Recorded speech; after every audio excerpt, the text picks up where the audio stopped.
এবং রাজ্যের সরকার দুজনে মিলিয়ে অভয়াকাণ্ডে সর্বোচ্চ শাস্তি চেয়ে কোর্টে গেছেন।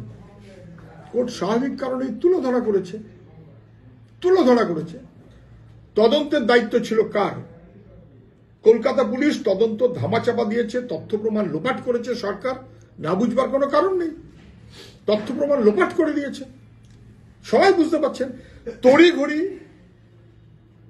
মেয়েটির মৃতদেহকে পুড়িয়ে দেওয়া হলো, যাতে সেকেন্ড আরেকবার কোনো তদন্ত ময়নাতদন্ত করার মধ্য দিয়ে সত্যের কাছাকাছি যাবার সুযোগ না থাকে। তেমন করে মুখ্যমন্ত্রী বলে দিয়েছিলেন একজনই মূল আসামি।